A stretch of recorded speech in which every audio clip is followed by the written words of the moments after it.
Hi friends, ಕಾನೂನು ಕಲಿಕೆ YouTube ಚಾನಲ್ಗೆ ಸ್ವಾಗತ. ಇವತ್ತು ನಾವು ಭಾರತೀಯ ದಂಡ ಸಂಹಿತೆಯ ಅಡಿಯಲ್ಲಿ ಸೆಕ್ಷನ್ 493ರಿಂದ ಸೆಕ್ಷನ್ 496ರವರೆಗೆ ತಿಳಿದುಕೊಳ್ಳೋಣ. ಇದಕ್ಕೂ ಮೊದಲು ನಮ್ಮ ಚಾನಲನ್ನು ಸಬ್ಸ್ಕ್ರೈಬ್ ಮಾಡಿ ಹಾಗೂ ಬೆಲ್ ಐಕನನ್ನು ಒತ್ತಿರಿ.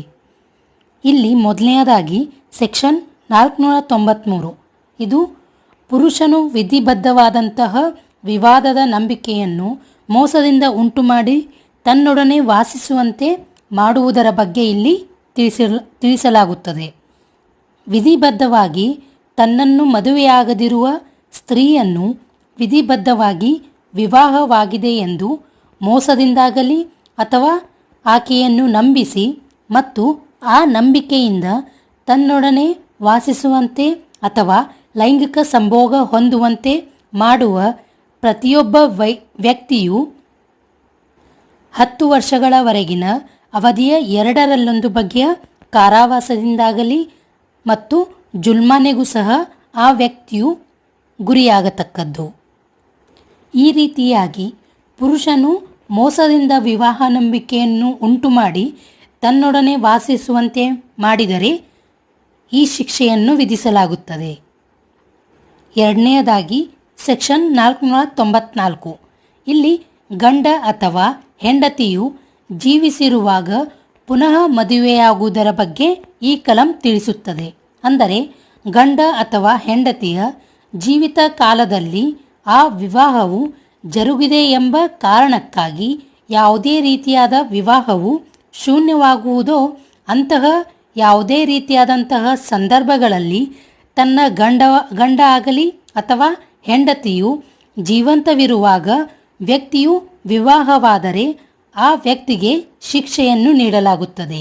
ಆ ಶಿಕ್ಷೆ ಎಂದರೆ ಆ ವ್ಯಕ್ತಿಯು 7 ವರ್ಷಗಳವರೆಗಿನ ಅವಧಿಯ 2/1 ಬಗೆಯ ಕಾರಾವಾಸದಿಂದ ದಂಡಿತನಾಗತಕ್ಕದ್ದು ಮತ್ತು ಅದಕ್ಕೆ ಜುಲ್ಮಾನೆಗೂ ಸಹ ಗುರಿಯಾಗತಕ್ಕದ್ದು. ಇಲ್ಲಿ ಗಂಡನಾಗಲಿ ಅಥವಾ ಹೆಂಡತಿಯಾಗಲಿ ಅವರ ಜೀವಿತ ಅವಧಿಯಲ್ಲಿ ಪುನಃ ಮದುವೆಯಾಗುವುದು ಶಿಕ್ಷಾರ್ಹ ಅಪರಾಧವಾಗಿರುತ್ತದೆ. ಮೂರನೆಯದಾಗಿ ಸೆಕ್ಷನ್ 495 ಇಲ್ಲಿ ತರುವಾಯದ ಮದುವೆಯಲ್ಲಿ ಅಥವಾ ಮದುವೆಯನ್ನು ಯಾರ ಸಂಗಡ ಮಾಡಿಕೊಳ್ಳಲಾಗುವುದೋ ಆ ವ್ಯಕ್ತಿಯಿಂದ ಹಿಂದಿನ ಮದುವೆಯ ಸಂಗತಿಯನ್ನು ಬಚ್ಚಿಡುವುದಾಗಲಿ ಅಥವಾ ಮೇಲ್ಕಂಡ ಅಪರಾಧ ಮಾಡುವುದರ ಬಗ್ಗೆ ಈ ಕಲಂ ತಿಳಿಸುತ್ತದೆ.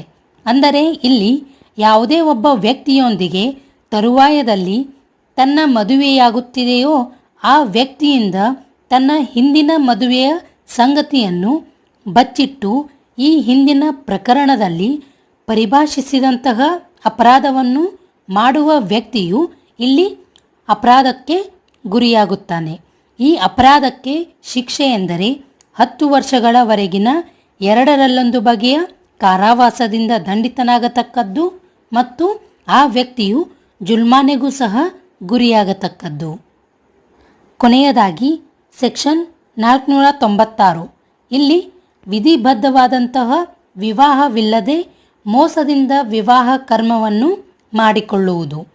ಇಲ್ಲಿ ತಾನು ಮಾಡಿಕೊಳ್ಳುತ್ತಿರುವ ವಿವಾಹ ಕರ್ಮದ ಮೂಲಕ ತಾನು ವಿಧಿಬದ್ಧವಾಗಿ ವಿವಾಹವಾದಂತಾಗಲಿಲ್ಲವೆಂದು ತಿಳಿದೂ ಸಹ ಅಪ್ರಾಮಾಣಿಕವಾಗಿ ಅಥವಾ ಯಾವುದೇ ರೀತಿಯಾದಂತಹ ಮೋಸದ ಉದ್ದೇಶದಿಂದ ಕೂಡಿದರೆ ಹಾಗೆ ಮಾಡಿಕೊಳ್ಳುವ ವ್ಯಕ್ತಿಯು ಅಪರಾಧಕ್ಕೆ ಗುರಿಯಾಗುತ್ತಾನೆ.